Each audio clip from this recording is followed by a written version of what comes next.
It's time for the Traitors recap.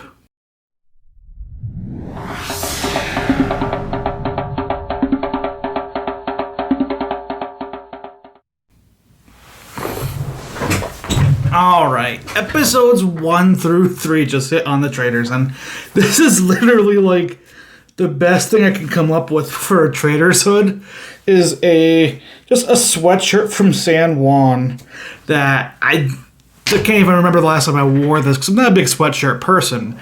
But the Traitors Season 3 debut tonight, and there's a lot to love for this. There's a lot to not like for this. But what I will say, big spoilers for all 3 episodes in this video. So if you do not even want to know what happens in episode 3, you gotta leave.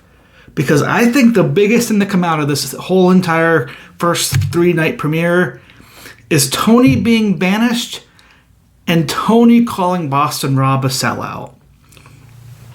It has to be more there personally overall. Maybe people will pick up on Rob now that he, as a traitor and voting Tony out. But I'm so sad to see Tony go. Tony on Survivor is one of the most entertaining players, 2-time winner, one of the best players. And it really feels like just due to consistent casting of who's the biggest name and they're most likely the traitor, I think this cast got told Tony's a 2-time winner, he's the king of Survivor, and they figured, kind of like Dan was last year, he has to be a traitor. And at that point, his personality, there's nothing much more he can do about that. And that's kind of the problem with the Traitors. I think the format is intriguing. The confessionals, the conversations, the roundtables are great. But the format itself is pretty lackadaisical to try and jam-pack into this full hour-long episodes that we get. I'll be honest, the challenges are forwardability. I tried watching the Door one, thinking that might be kind of interesting, and no, it wasn't. The challenge to see which of the 3 locked up people would go down first would be fine, but again, they got all the money. The first challenge was an interesting one, but again, they're just, I appreciate they're bringing Shields more into it, and even have them be more secret, but they're just not an engaging part of the show to watch.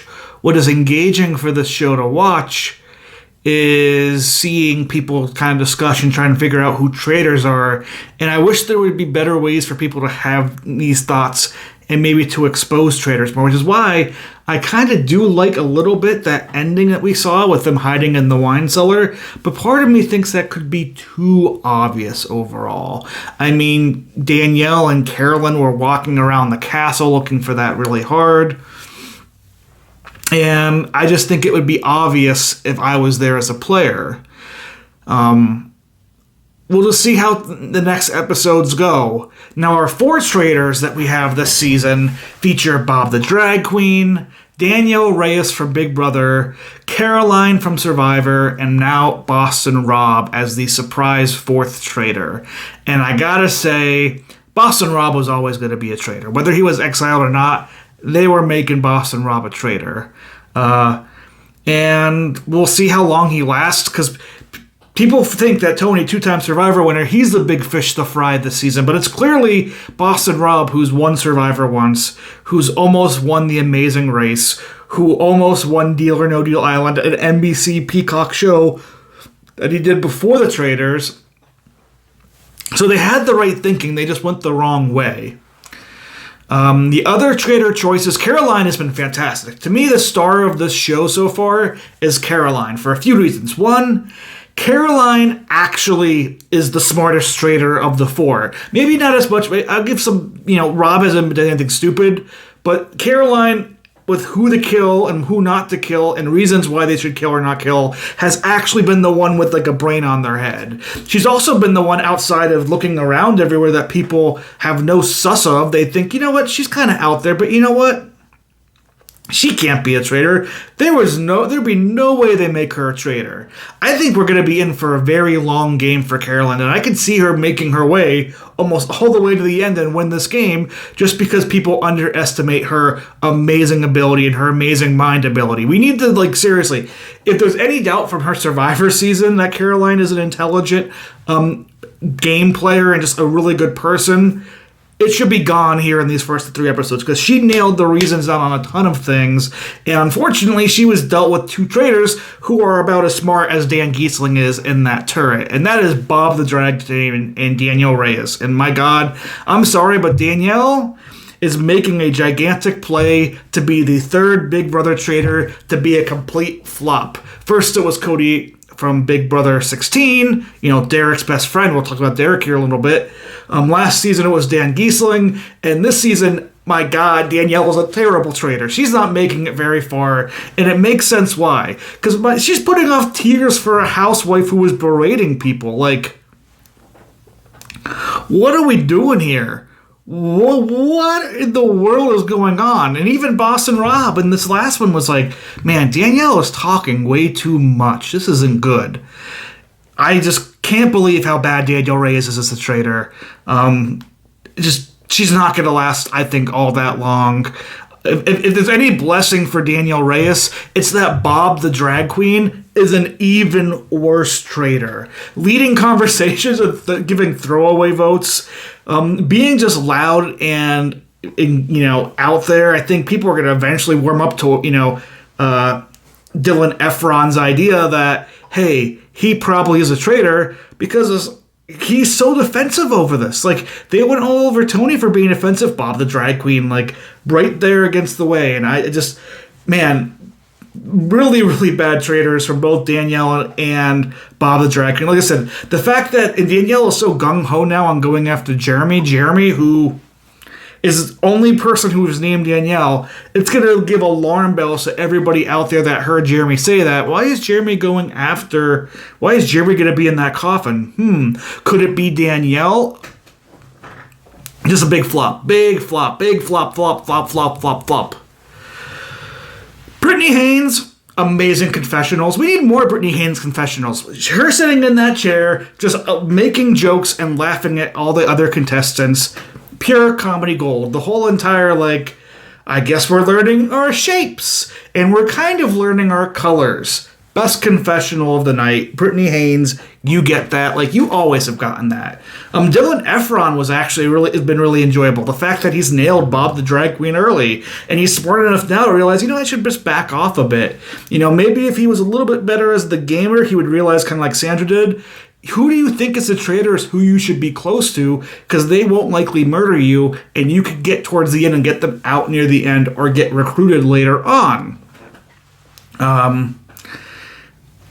Traitor hunting so soon is a little bit kind of, whatever. But I do like Dylan Efron. He's also warmed up to a lot of the gamers here. He clearly understands. He's a fan of Survivor. Wouldn't be surprised if he's a fan of Big Brother. He definitely kind of understands, he needs votes to have these things now. Really impressed with Dylan Efron. Who else was impressive so far? Jeremy's kind of been impressive. He's nailed Danielle down too hard. I'm just surprised he didn't gather the Survivor Coalition, and maybe that's the problem, Caroline and Rob both being traitors, to go after Danielle. But I think he's going to be a lot more vocal tomorrow about Danielle being a traitor overall. Nikki Bella and her 2 allies, the Bambis, love that group dynamic. I would want, if we're going to be putting 3 people in the coffin, I would have done the 3 Bambis. Just put the 3 Bambis in there, make them known that, hey, we see you're a group and one of you was going to go. That would have been my play. Boston Rob has been pretty good. Wes, another amazing confessionalist. I think Wes could be in here for the long haul. He has the right strategy, which is just not me. This shouldn't be about finding traitors, really, in this game. This game should be about getting to the end. Just like Survivor, just like Big Brother, just like The Challenge, just like any of these reality TV shows like House of Villains, whatever you want to call it. The goal should be getting to the end so you have a chance to win. Whether you find a traitor on day 2 or if you get the last traitor on day whatever, the only way you win is if you make it to the end. So Wes saying, I only have one strategy, and that strategy is not me. Chef's kiss. Somebody out there understands how this game works. Derek, really good, I think, in this game. I know people aren't a big fan of him from Big Brother 16, kind of from his dominant win, kind of from his very loud vocal personalities online doing podcasts, but loved his introduction, loved his play. I love the fact that both Rob, Derek, and Wes, people thought they'd be coming in late into the game. They really just missed the first day, and I don't think it really did anything too different. I was worried that maybe it would cause a big gamer alliance to happen, especially as the housewives got picked off. But that didn't seem to happen too much. I do think Danielle's being a little bit too vocal about a lot of stuff, but I really do enjoy Derek overall, and I'm interested to see if he picks up on how obvious of a traitor Danielle ends up being. Tom Sandoval, man, talk about a walking meme. He had like the armpits that were wet after like day one. He's just going around like a lunatic. Wes calling him a big like wall of propaganda being spewed.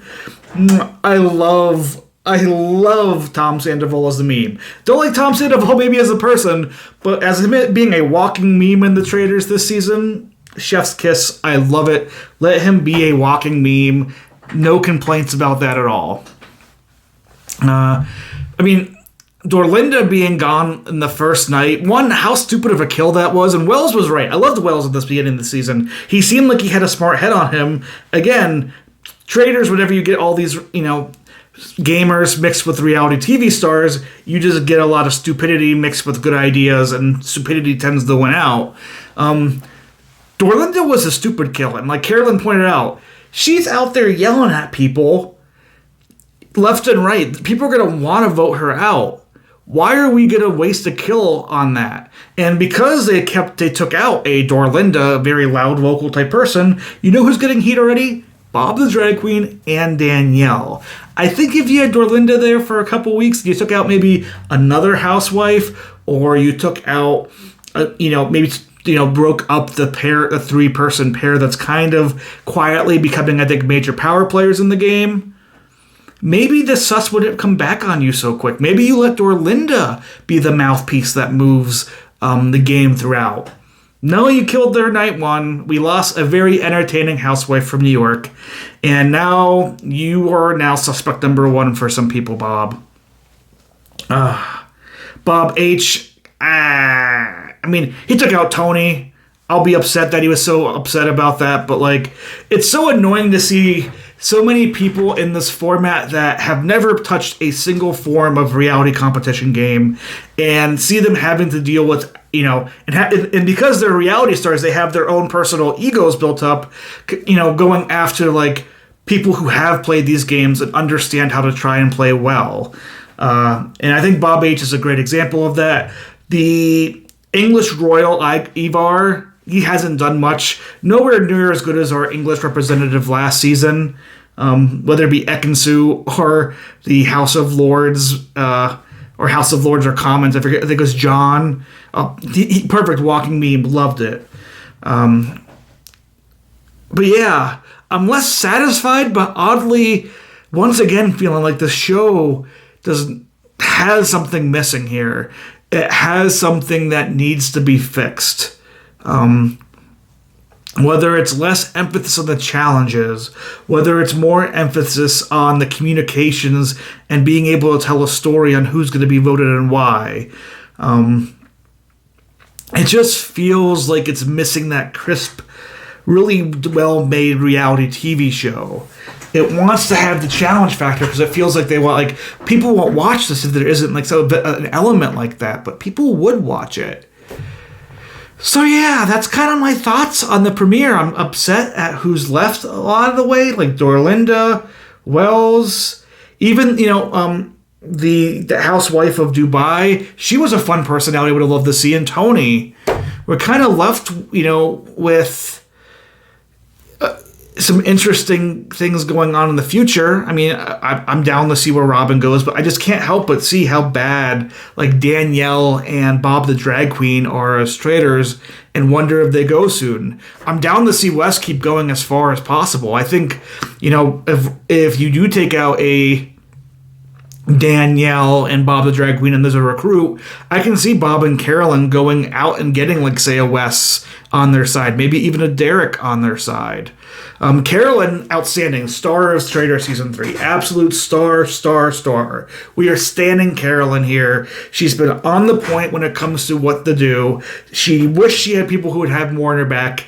Carolyn is the best entertaining person for me so far this season, but out of the Traitors, she's the one that I'm rooting for the most. I hope Carolyn gets to the end, and I hope she gets all the money that this season gives, and we can really talk about Carolyn just being just outstanding and amazing, and keep giving her the flowers she deserves, because, man, I could not stand to see her have the best logic in that turret and just be told off by Danielle and Bob time and time again. I think Rob would warm up to Carolyn. I think Boston, Rob, and Carolyn would think well together, but they're playing with two stupid loudmouths that are going to get themselves caught very quickly. But tell me your thoughts on the Traitors. Will you be back in a week's time whenever we get to episode 4 dropping, now that we're going weekly? Or was this enough for you and you're going to leave kind of with Tony with a high level of disappointment and not really wanting to go on this journey? I'll be back next Thursday night talking about the Traitors, as well as Deal or No Deal Island, because that started out this week. And I gotta say, I really enjoyed Deal or No Deal Island a little bit more than the Traitors. I think the way that show format works actually mixes challenge elements, social strategy talk, and a bit of randomness that is fun. Parvati was a delight to see on Deal or No Deal Island, as well as the Australian winner that she's kind of pairing up with. And we're all waiting to see Dr. Will hit this beach there and see what type of an effort he has. It's been a pretty fun cast, and I think in some ways, I would say week 1 premieres for Deal or No Deal Island and the Traitors. Week 1 goes to Deal or No Deal Island being the more entertaining show. Dondi is king, but this is the Traitors recap, so we'll leave it off with just saying, I hope Daniel Reyes gets picked, because I am tired of that smug, know-it-all, bad attitude, and I would just love to see another big brother of Traitor just flop as hard as possible, because that's all they do, it seems, is be bad traitors and flop. But don't kill Brittany.